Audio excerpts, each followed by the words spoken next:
Behind every monster, there's a mask. But what happens when the mask is so convincing? Even the monster forgets it's wearing one. Wayne Silkperry wasn't just a neighbor, a father, or a little league coach. He was a predator hiding in the glow of porch lights and Sunday sermons. For years, his quiet town believed in his goodness, right up until the day they dug up the truth. And what they found?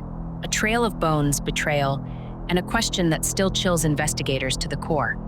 How many bodies does it take to unravel a lie decades in the making? What happens when the person who tucks his children into bed is the same man who buries strangers in the woods? Wayne Silkperry wasn't just a monster. He was a paradox. A man who spent his mornings flipping pancakes for his kids and his nights flipping through Polaroids of horrors only he could explain.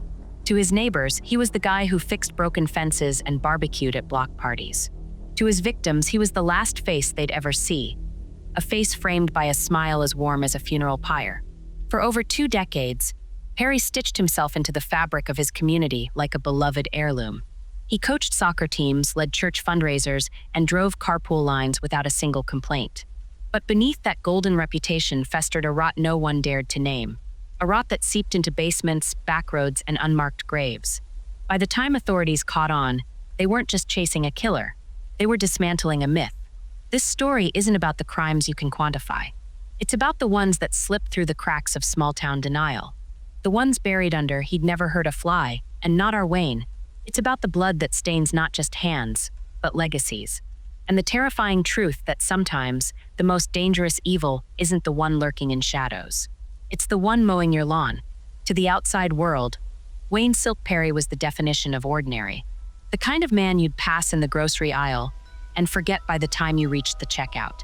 He paid his bills on the first of every month, mowed his lawn every Saturday at 9 a.m. sharp, coached Little League games with a clipboard in one hand and a cooler of Gatorade in the other. He waved to neighbors from his porch swing, a half-smile plastered on his face like a sticker on a lunchbox.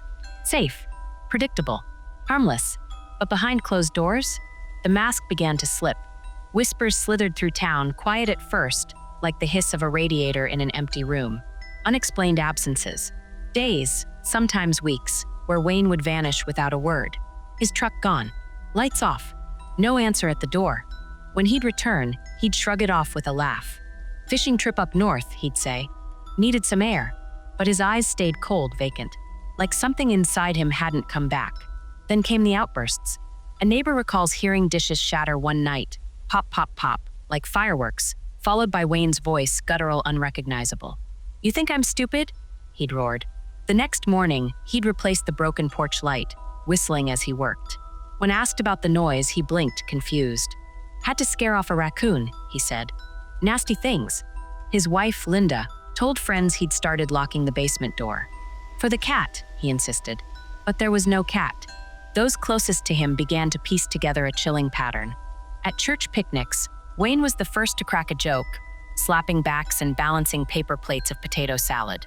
But by nightfall, he'd retreat into himself, pacing the house like a caged animal. His daughter, Emily, once found him staring into the bathroom mirror at 3 a.m., muttering words she couldn't make out. When she asked if he was okay, he turned slowly, his face a blank page. "You shouldn't be up," he said. Then he smiled. "Want pancakes for breakfast?" It was this duality that baffled everyone. The same hands that bandaged skinned knees after softball practice would later white-knuckle the steering wheel during midnight drives to God knows where. He'd host block parties with a grill full of burgers, laughing as kids splashed in inflatable pools, then disappear into the woods behind his house for hours, returning with mud caked on his boots and a look in his eyes that made even the mailman cross the street. But the most damning clues lived in the quiet moments. A co-worker at the auto shop remembers Wayne keeping a locked toolbox under his workbench. "None of your business," he'd snap if anyone asked.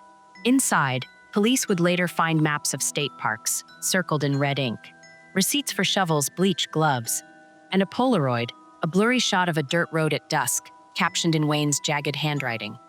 "Not again. Not again. Not again." His brother, Carl, tried to intervene after Wayne showed up at his doorstep one rainy night, trembling, his clothes reeking of gasoline. "I can't stop it," Wayne whispered. "It's like I'm split in half." But when Carl pressed him, Wayne laughed it off. "Had too many beers," he said. "Forget I said anything." The truth was, Wayne Silk Perry wasn't living a double life. He was unraveling. The pressure of keeping his demons leashed became a ticking bomb. He'd scribble in journals, pages filled with frantic ramblings. I'm a good person. I'm a good person. Before the pen tore through the paper. He'd call in sick to work, only to drive to empty parking lots and scream into his fists until his throat bled. One winter night, a waitress at a 24-hour diner watched him sit alone in a booth for 6 hours, nursing a coffee gone cold. He'd drawn circles on the foggy window, staring at the highway outside. When she asked if he needed help, he looked at her like she'd spoken another language. I'm fine, he said. Then, as he left, he dropped a $100 tip on the table. For your kids, he muttered. Buy 'em something nice. But for every flicker of guilt, there was a darker impulse. A high school friend recalls Wayne showing up at his house one afternoon, shaking, his knuckles bloodied. I didn't mean to, Wayne kept repeating.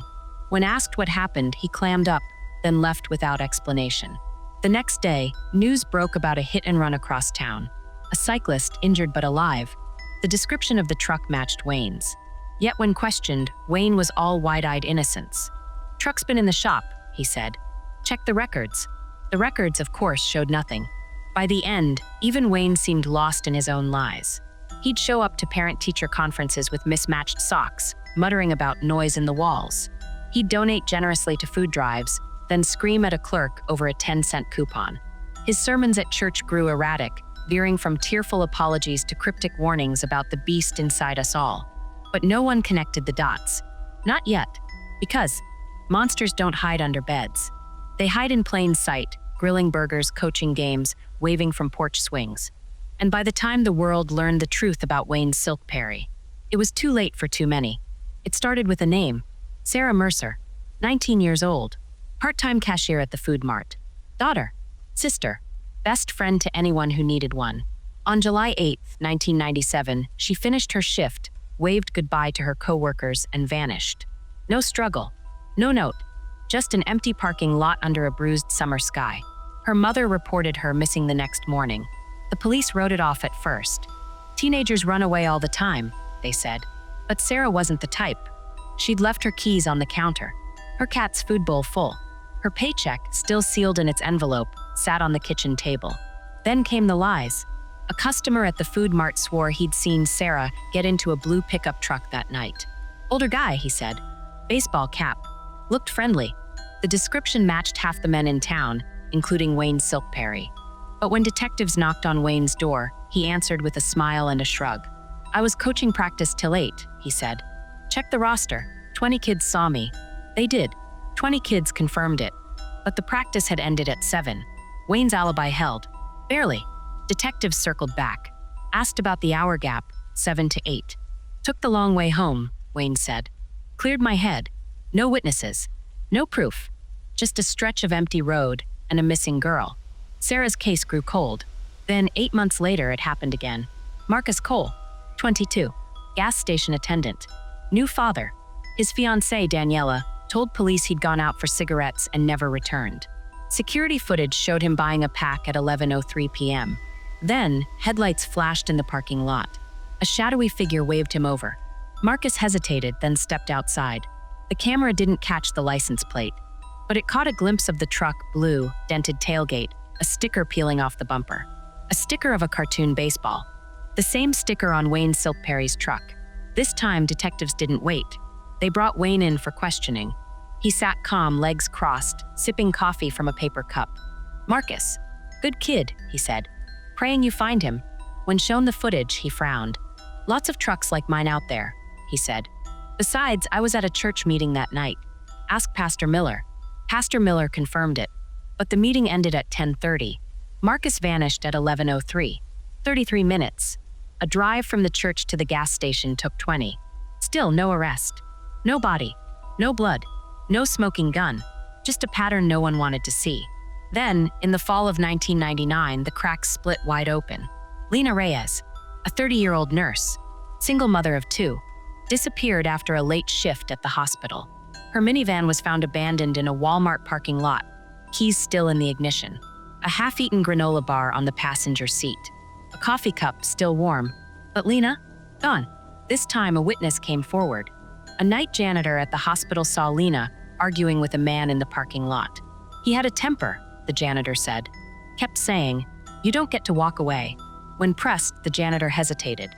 Looked like that Little League coach. The one who fixes bikes for kids. Wayne, maybe. I don't want to cause trouble. Detectives stormed Wayne's house with a search warrant. They found nothing. No blood. No weapons. No Lena. But in the garage, tucked behind a stack of tires, they found a map. County roads circled in red. Forests abandoned quarries. One circled location, Blackwater Creek. 3 miles from where Sarah Mercer's backpack was found. Wayne laughed it off. "I'm a hunter," he said. "So what?" But when asked why Blackwater Creek wasn't a registered hunting zone, he froze. "Scouting new spots," he muttered. "Didn't know I needed permission." They let him go. But this time, the town started talking. Whispers turned to shouts. Another disappearance. Javier Torres, a 16-year-old hitchhiker last seen near Wayne's auto shop. Then, a hiker found a shallow grave in the woods, a skeleton with a fractured skull. Dental records matched a man named Tom Higgins, reported missing in 1995. The year Wayne moved to town, detectives re-interviewed everyone. Neighbors recalled Wayne offering rides home to stranded teens. Co-workers remembered him volunteering for night shifts, alone in the shop. His brother, Carl, finally broke down. "He came to me once," Carl said. "Told me he'd messed up. Begged me to help him dig a hole in the woods. I thought he'd hit a deer. Now, I don't know what to think." But Wayne stayed ahead of them. He lawyered up, passed polygraphs, showed up to town hall meetings demanding justice for the victims. "I want this monster caught," he told reporters, voice cracking. "These families deserve peace." And the disappearances stopped. For 2 years, nothing. The town exhaled. Maybe they'd been wrong. Maybe Wayne was just a weirdo. A loner, not a monster. Then, in 2003, a hiker stumbled on a shoe. A child's shoe. Pink sequins. Matching the description of 7-year-old. Emily Perry's missing left sneaker. Wayne's daughter. When police arrived at his house, Linda Perry answered the door, hollow-eyed. "Emily's been gone since yesterday," she whispered. "Wayne's out looking for her." But Wayne's truck wasn't at the search parties. It was parked deep in the woods near Blackwater Creek. When they found him, he was sitting on a fallen log, staring at his hands. "I didn't mean to," he said. But this time there was no alibi. No excuse. Just a father covered in dirt and a tiny pink shoe. The search for Emily Perry unearthed more than anyone bargained for. But by then, the truth was already rotting in the ground. And Wayne Silk Perry's mask? It finally crumbled. Every killer gets careless. For Wayne Silk Perry, it wasn't rage or ego that undid him. It was haste. October 12, 2003, a rainy Thursday night. Maya Flores, a 24-year-old nursing student, stopped at a red light on her way home from class. Her windshield wipers thumped. Radio hummed. She never saw the blue truck pull up beside her. A man leaned out the passenger window, smiling. "Flat tire," he shouted over the rain, pointing to her rear wheel. Maya hesitated, but he looked like someone's dad, baseball cap, flannel shirt, a Coach of the Year mug steaming on his dash. She rolled down her window. Big mistake. The attack lasted 8 minutes. Maya would later tell police the man moved like he'd done this before. Efficient, methodical, duct tape over her mouth, zip ties on her wrists, no wasted motion. But as he yanked her into his truck, her elbows smashed the mug. Coffee splattered the seats. "Damn it," he hissed. First slip. He drove to a secluded stretch of forest, cursing the whole way. Maya stayed silent, memorizing details, the crack in the windshield shaped like Florida, the smell of pine air freshener and gasoline, the license plate frame. Proud parent of a Little League All-Star. Second slip. What happened next, Maya survived. But she didn't live through it. Not really. He dragged her into the woods, forced her to dig. When she begged for mercy, he backhanded her so hard her earring flew into the dirt. "Shut up," he growled. "Just shut up." But Maya wasn't like the others. She fought. Her fingernails clawed his neck. She bit his hand until blood filled her mouth. He stumbled and she ran, no shoes, wrists still bound, crashing through thorns and mud. He chased her, roaring, but tripped over a root. Maya didn't stop. She ran until she hit a highway, flagging down a semi-truck with her teeth clamped on the driver's sleeve. Third slip. The crime scene told the rest. Police found Wayne's truck abandoned a mile away, engines still running. Inside, Maya's earring, blood on the steering wheel, and that shattered Coach of the Year mug, its handle smudged with Wayne's fingerprints. But the real evidence? In the woods, The shallow grave Maya had been forced to dig wasn't empty. Inside lay the body of Marcus Cole, missing since 1998. And beside him, a faded teddy bear. Emily Perry's teddy bear. This time, there was no evasion. No alibis. Just Maya's testimony, raw and unshakable. He told me, "You're number 12. Lucky number." Then he laughed. The arrest was swift. Police found Wayne in his basement, scrubbing his hands with bleach. "I can explain," he said. But for once, he couldn't. The trial tore the town apart. Maya's courage gutted the courtroom. She described the mug, the license plate frame, the smell of his truck. When prosecutors showed her photos of Wayne, she didn't flinch. "That's him," she said. "I'll never forget his eyes." Then came the physical evidence, the blood, the fingerprints, the grave. And finally, the warrant to search Blackwater Creek. What they found there? 8 bodies. Some skeletal, some fresh, all tied to missing persons cases spanning a decade. But Emily Perry wasn't among them. Wayne's defense crumbled. His lawyer claimed insanity, trauma, a childhood of abuse. But when Wayne took the stand, he didn't plead. He bragged. "You think you know me?" he sneered. "You think I'm the first? The last? I'm just the one who got caught." The jury recoiled. The judge called for order. And in the back row, Linda Perry sobbed into her hands. Verdict: guilty on all counts. Sentence: life without parole. But as the cuffs closed, Wayne leaned toward the sheriff and whispered, 12 graves. You only found 8. Do the math." The aftermath was chaos. Reporters swarmed. Conspiracy theories boiled. Families of the missing demanded answers. But Wayne refused to talk. He'd said his piece. Years later, a guard would claim Wayne confessed to him during a midnight shift. Emily's still out there. Somewhere pretty, somewhere with flowers. But no grave was ever found. No closure. Just a father's final act of cruelty. Maya Flores changed her name, moved across the country. But every October 12th, she mails a letter to the DA's office. Same message, same handwriting. Ask him about the other 4. Wayne Silk Perry died in prison in 2019. Cause of death: heart failure. He took his secrets with him, but not his legacy, because monsters don't retire. They just wait for someone to forget, for someone to roll down their window. What's worse, the monster or the people who let him roam free? When Wayne Silk Perry's crimes came to light, the town didn't just grieve. It collapsed. Neighbors who'd shared casseroles now crossed the street to avoid eye contact. Sunday sermons turned to whispers. And in the ashes of the truth, a darker question festered. How many hands helped build his mask? The first funeral was for trust. Parents pulled children from Wayne's Little League team overnight, as if his influence could linger like radiation. The league disbanded. Trophies he'd handed out were tossed into dumpsters.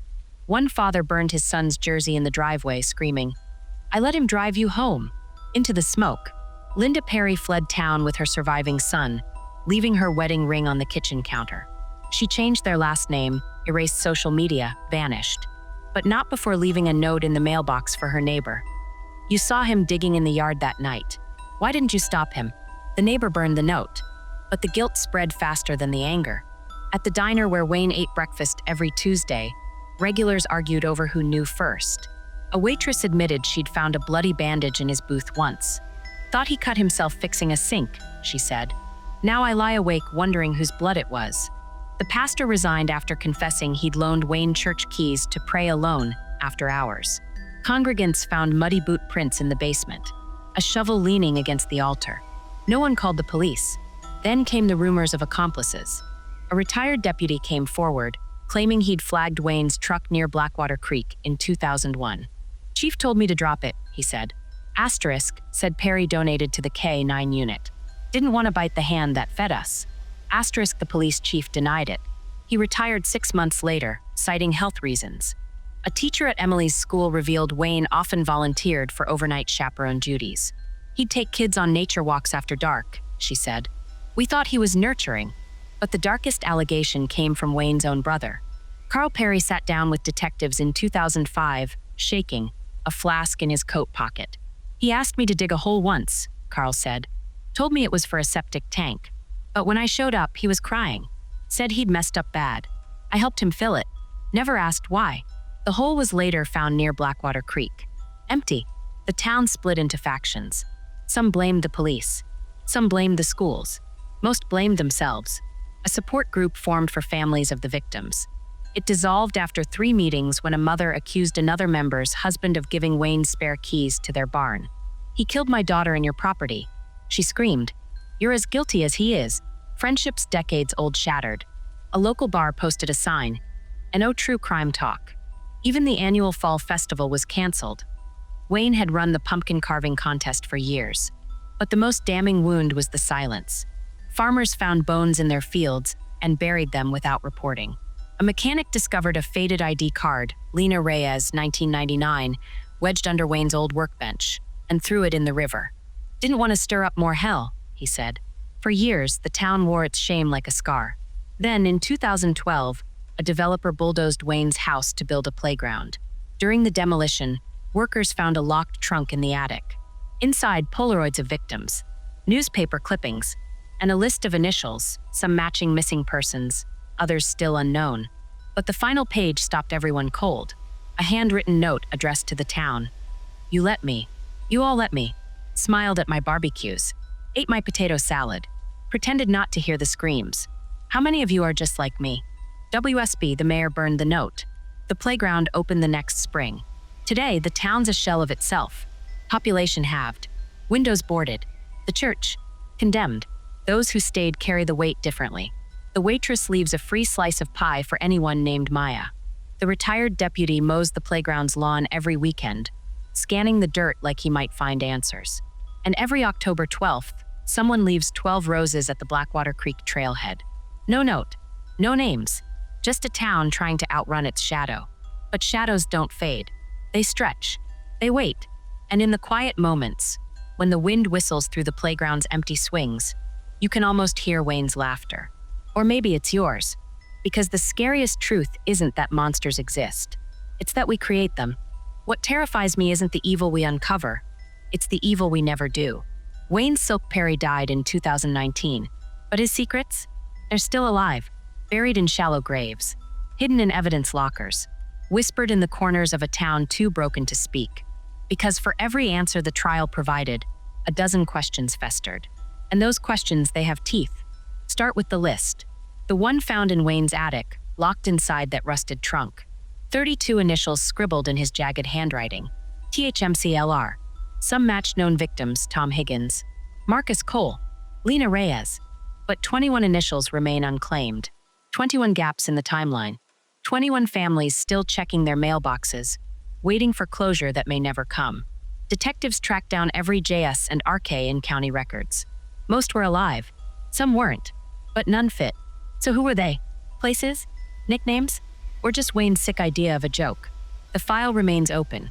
Then there's Emily, Wayne's daughter, the little girl in the pink sequined shoe. Her body was never found. Prison guards claimed Wayne muttered about her in his sleep. "She's with the angels," he'd say. "I made her pretty." But searches of Blackwater Creek turned up nothing. Until 2021, a hunter's dog dug up a child's bracelet near the creek, a silver chain with a heart pendant. Linda Perry confirmed it was Emily's. But the ground around it? Disturbed. Fresh. As if someone had recently buried it there. Wayne had been dead for 2 years. So who put it there? The rumors swirl. A retired deputy moved to Alaska weeks after the trial. Sold his house for pennies. Left in the middle of the night. Coincidence? Or guilt? The pastor who resigned? Found dead in 2008. Overdose, they said. But his journal, leaked online, contained a single underlined passage. The Lord forgives. But the creek does not. And then there's Carl, Wayne's brother. He vanished in 2010. Left his car idling at a rest stop, wallet on the seat. Some say he couldn't live with what he knew. Others say he's the reason Wayne got caught. Or the reason he didn't get caught sooner. But the darkest theory lives in a manila envelope at the county clerk's office. A letter postmarked 2015. No return address. Inside, a photo of Wayne's old Little League team. 12 boys smiling in uniforms. One face circled in red. A boy named Jason Ellis. A star pitcher who drowned in a boating accident in 2004. Open and shut case, they said. But the back of the photo has a note. Ask Wayne why Jason's initials aren't on the list. Ask him who else was on the boat. The sheriff's department declined to reopen the case. Too much paperwork, they said. Even Wayne's final moments are a riddle. He died alone in his cell. Heart failure, the report said. But the night before, he'd written a letter to his son. Never sent. Guards found it crumpled in his fist. Just 2 lines. Tell your mother I'm sorry. And check the shed. Asterisk, the shed behind his old house had been demolished years prior. But when investigators sifted the debris, they found a single item overlooked, a child's mitten. Pink, sequined, a match to Emily's shoe. So where is she? Did Wayne hide her somewhere poetic? Somewhere with flowers, as he taunted? Or is she still out there, alive, brainwashed to believe the world forgot her? The police won't speculate. The town's too afraid to ask. And then there's the note. The one Wayne left in his attic, accusing the town of complicity. Handwriting experts confirmed it was his. But the paper? Modern. The ink? Less than 5 years old. Wayne wrote it after his arrest, which means someone smuggled it into his house. Someone who wanted the truth buried, or someone who wanted it found. The questions multiply. Was Wayne part of a network? A sick club of predators trading secrets? Why did disappearances spike in neighboring counties after his arrest? Who leaves 12 roses at Blackwater Creek every year? And why, in 2020, did an anonymous donor fund a memorial bench for Wayne's victims, only to vandalize it with the words he wasn't alone a week later? The truth is, we'll never know. Not really, because true crime isn't about answers. It's about the void where answers should be. The dread that crawls up your spine when you realize some doors should stay closed, some graves should stay buried, and some monsters, they don't need names to survive. We tell ourselves monsters are easy to spot, hissing fangs, clawed hands, eyes glowing in the dark. But the truth is far more terrifying. The worst monsters don't need to hide. They thrive in the light. Wayne Silk Perry's name isn't just a scar on true crime history. It's a mirror, a reflection of the quiet, everyday evil we refuse to see. The father grilling burgers at a block party, the coach handing out trophies, the neighbor who waves from his porch day after day as the sun sets on another ordinary evening. But ordinary is where the darkness breeds. His legacy isn't measured in victims or headlines. It's measured in the way parents now pause before trusting a sleepover, how a friendly smile from a stranger feels like a threat, how every small town wonders, could it happen here, knowing full well it already has. Wayne didn't just kill people. He killed faith.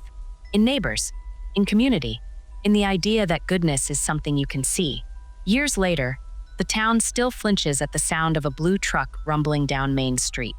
The Little League field sits overgrown, littered with weeds and soda cans. No one wants to remember the man who once taught their kids to swing a bat. But forgetting is its own kind of danger. Because Wayne's greatest trick wasn't his lies. It was convincing us monsters only exist in the dark. Today, the playground built on his property is quiet. Too quiet.